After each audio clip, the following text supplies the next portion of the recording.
What's up, guys? So I just wanted to do a video comparing these three different boots here. We have the White's MP boot, the Viberg service boot. This is on the 2030 last, and then the Nyx Falcon. And looking at these three boots, it just kind of makes sense to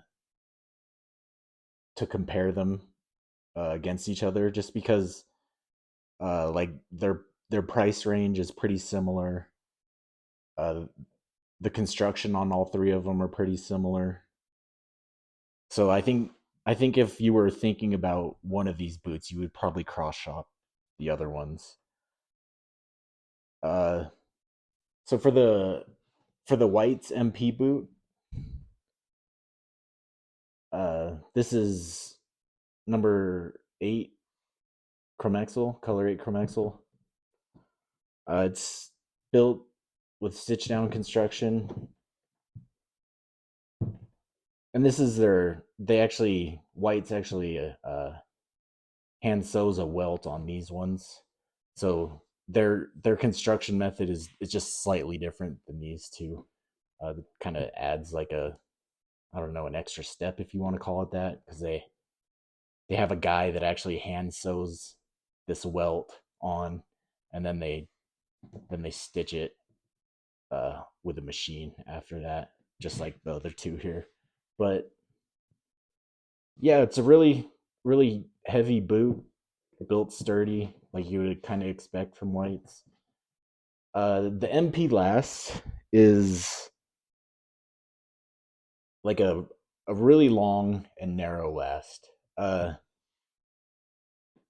Kind of to make it more dressy, I guess. So sizing for this, I'm a 12D Brannick, and I went in 11.5D for these. Some people say to go a full size down from Brannick and up a width, and I don't know. I guess maybe that'll work for some people. I never really like doing that, just because whenever I go up in widths, like the heel is a problem for me. It'll be a lot more loose than I usually like. So I just went a half down from Brannick, from 12D to 11.5, and they fit great. You kind of got to get used to the length, I guess, just because by the nature of the last, it's long. Uh, Construction, like I said, it's a separate piece of leather here, like an actual welt. I don't know if you can see that line there. So they put a piece of leather, and a guy hand sews it to the uppers, and then it's flanged out like in regular stitch down construction, and then they come through with a machine to put this stitch line in. Uh, does that make it any better than these other two? I don't know. It's something different, and it's kind of traditional how Whites makes their boots, so I think it's kind of cool. Uh, they have day night soles. Like, these ones have like this black hardware. Yeah, pretty cool boot. A little on the dressier side due to the shape of the last, but it's still a White. It's still uh, built really well. Uh, and then here we have the Viberg service boot. This is on the 2030 last. This is brown Chromexel. So the Viberg service boot, it's stitch down construction, just like the other two. You can see here. Their their outsole stitching kind of unique. Like, it's super small and close together.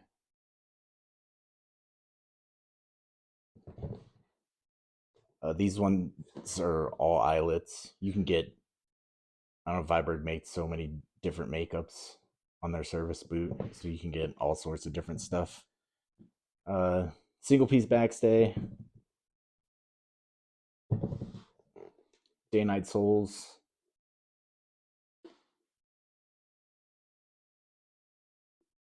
I like that they channeled the sole for the stitching. Pretty cool. But yeah, so and it's built heavy just like these other two with, it's got a thick leather insole and a thick leather midsole with a stack leather heel. Um, yeah, nice boot. The 2030 last sizing. Viberg recommend they use some weird like UK sizing. So since I'm a 12D Brannock and Viberg says to go down, you got to go down like a full size for your Viberg size. So these are 11, and the 2030 is an E last. I think they do. Sometimes they'll make makeups where you can get it in a D width, but usually like their standard stuff, standard 2030 stuff, it's an E width, and that really kind of screws up the sizing for me. So these I wear 11 in this in the Viberg size, and it doesn't have the fit that I like in a boot. Like it's kind of too loose back here and through the heel for me. And I actually tried to go down another half size. I've got like another pair of boots in 10 and a half, and if it fit great everywhere else, kind of solved all the problems except here at the toe. It it squished my pinky toe because it's kind of more almond shaped. Uh, so yeah, I'm kind of stuck with an 11. I guess I need to try if I can get one of the makeups where they actually do a D width. Maybe I'll check one of those out one day. But I mean, it's definitely doable. It's just not like the fit that I prefer. Kind of too roomy than I like, especially with Chromexcel too, because Chromexcel it stretches a pretty decent amount. So, and these have like the facings up here are almost touching when I lace them up. But yeah, the 2030 last, it looks great from the side here, and like for like if you post a lot of stuff on social media sites, pictures on the internet and stuff like that, yeah, like these are it's a real good looking boot.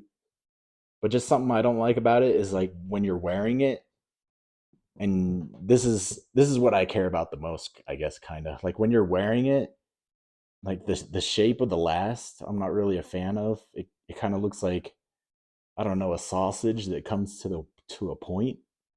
I think it's not like the most appealing look when you're wearing them and you look down. Not like these other two; they actually kind of have like a little shape to them. But yeah, these kind of just sausage to a point.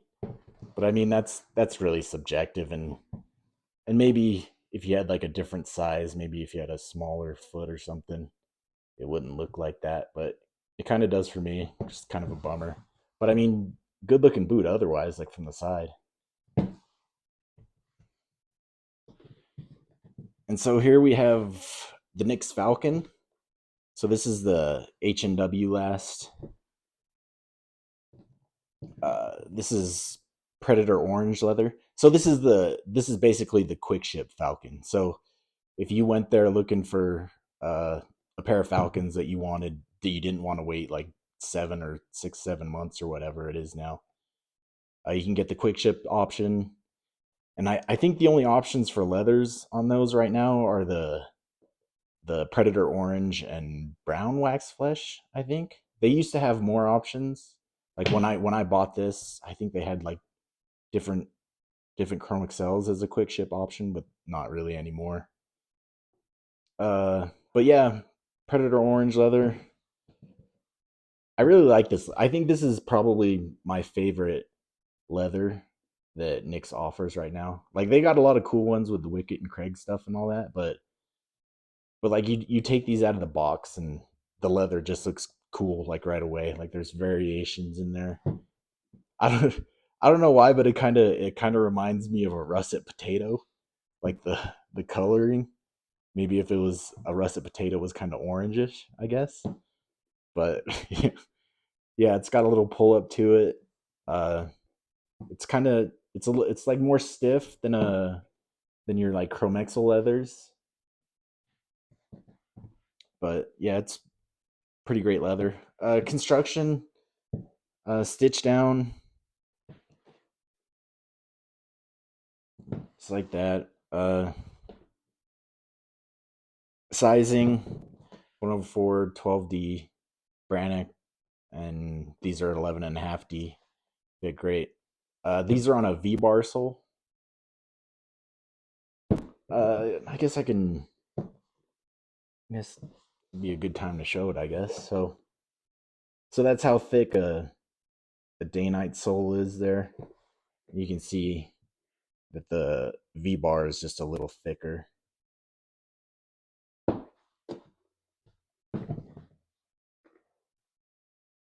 So when I don't know, I guess if someone's looking at these boots, they want something that they can actually dress up. Uh, and and yeah, these pretty much these two work for that. Like if that's what you're trying to do. The Falcon, great with jeans and a t-shirt, jeans and a flannel, stuff like that. But it's a little more slanted toward the work boot end of things. Uh, just because I think really just because of the toe here, because these have a celastic toe, so it it kind of not bulbous, but it doesn't have like that sleek profile that these other ones do.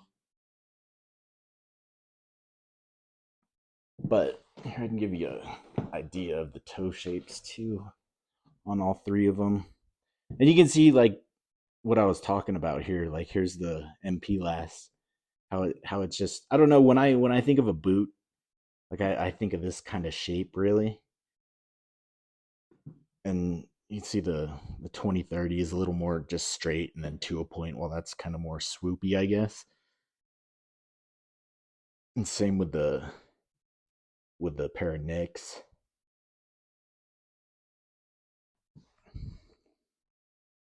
So the pricing on these, they're all kind of in the same ballpark, I guess. Uh, like I would imagine if someone was like shopping for a pair of whites, like the MP, maybe you would probably think about taking a look at these other two. And I think that would probably be a smart thing to do. Availability wise, you can actually go to like the White's website and they try to keep these in stock. Like this one was just a stock boot. I went to the website, I ordered it, and within 2 weeks I had the boot. So that's pretty nice. The same thing with Vibergs. Like they have a lot of different makeups at different stockists. So you can go to the Viberg site. They have some on there right now in stock, or you can go to someone that carries Viberg and they'll have different makeups and all that. So it's pretty easy to get your hands on these. For the Knicks, unless you can find something on in your size on the ready to ship page, you're pretty much stuck into the fastest way you're going to get it is like a quick ship option. When I bought these, the quick ship I think was running at like maybe a little over a month. It was like 5 or 6 weeks, and I think the wait time is up to like 7 or 8 months now. Maybe or maybe more than that. Last time I checked. So yeah, the availability of like if you wanted your boot kind of right nowish, like these are pretty much the way to go. Uh, and as far as sleekness goes, which is like the whole point of this was to make a Whites wanted to make like a more sleek boot, so they came out with this, right? but it's still built heavy, uh, like you would expect from whites. Like it's still got 4 rows of stitching there, 3 rows of stitching there. It's real hefty, but you can see how slim the profile is up here. That's same thing there. Has a little, like the stitching, like even the amount of stitching and like the stitch density there. It just looks, it gives it kind of a more refined look as opposed to, you look at the profile of the whites there with all that stitching. It just looks, I don't know, more chonky, little visual girth or something like that. And this stitching here, it gives it a really unique look. You know, is it actually better than either of these other two? I don't, I don't know. It kind of looks like it'd be a nightmare to resole. I don't know. I don't know what putting a bunch of holes that close together with like so little material in between each hole. I don't know what that would do to the durability of it. Uh, but I mean, it looks cool. I guess a little different. Something to something to differentiate it. The Knicks, like I said, a little more work boot looking. You see the stitching there,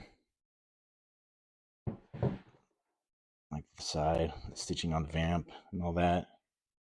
Has a pull loop too. Kind of, like I said, this is the quick ship version, so you're kind of stuck with this. You could go to the custom configuration and pretty much make a Falcon however you wanted it, really. Uh, but yeah, so, and like the look of it, like what I was getting at, see how that celastic toe just holds it up and kind of makes it look a little more voluminous, not quite as sleek. But I think if you were wanting a pair of Knicks, like pretty much the way to get a sleek looking pair of Knicks is to go with an unstructured toe. Um, and and to do that, you're gonna pretty much have to go to the custom configuration route. Or the only other ways that are a little quicker is you can get a free range pair of Wicked and Craig leather boots, the free range one, and get them on a V-bar sole. Those have a soft toe. Let me just show you here. So this is what I think is probably the easiest way to get a sleek looking pair of Knicks. So the toe is unstructured. It's got a single piece backstay, but you can see how different that that celastic toe on the Falcons just changes the whole shape of it. I mean, these are both 11.5D on the H&W last, and it's just that celastic toe really changes the shape of it. You can see how it's a little more swoopy there with the soft toe. So yeah, if you were looking for a sleek looking pair of Knicks, the free range boots on the Wicked and Craig leathers are probably your way to go. I mean, but then you're gonna have to deal with the visual imperfections of the free range. I don't know why they don't offer a quick ship version that's soft toe. Like the only quick ship one I know that you can even get close with that would be a H&W Ranger. You can get it. It has a soft toe, but you're stuck with like the work leathers, so you can only get like max support black or uh, one of the 64 browns, either brown or tan. I can't remember which, but yeah, they really should put out a quick ship soft toe, like 6 inch. probably make things a lot closer for the comparison. But so out of these three, I think my favorite is just the whites MP. Just because I like the shape of the last. It looks I can wear it with a bunch of different type of stuff. I don't really dress up that often. Like occasionally I'll wear a pair of chinos and like a button up shirt, and these look fine with them. It's kind of hard, and these look fine in doing that too, but it's just kind of, it looks a little weird doing it with that. But yeah, I just like the whites MP. I like how it's got that sleek look, but it's still chonky. It still feels exactly like a whites. Like my first pair of whites, I got in 2001, and and I remember, like I can't remember where I bought them at, but it was before buying stuff on the internet was like a thing. So like I had to go to a store and try it on, and I had a pair of Danners uh, that I was wearing at the time, and I just remember putting on the whites and just being flabbergasted about how much different it felt than the Danners. And you can 2001 was that like 22 years ago, and I can put on a pair of whites today and it feels exactly the same as that boot did back then. And I think that's pretty cool. There's a lot of companies out there that, had like a storied history and for making like really great boots, and then you get something modern from them today. It just doesn't compare to what they used to make. So I think it's really cool that White still makes boots like they have forever. Uh, and so yeah, this is my favorite out of them. They're all great boots though, honestly. So like if you were thinking I was gonna tell you, yeah, this is the best one out of the three, yeah, sorry, sorry to disappoint you, but I mean, just get whatever you like. You probably won't be disappointed. Uh, maybe there's some value arguments to be made. Like you're kind of paying a hype tax for the Vibergs, which is unfortunate. But I mean, it's still a great boot, uh, and it's definitely. I think out of the three, I think the finishing on them is definitely better than these other two. It, and it no boot is ever going to be perfect. I have some other Vibergs that some of the stitching look kind of wonky, but I mean, that's happened on any company that I buy from. Uh, but otherwise, yeah, just go for whichever one you like, I guess. They're all great boots. So that's it. Hope you enjoyed the video. See you next time.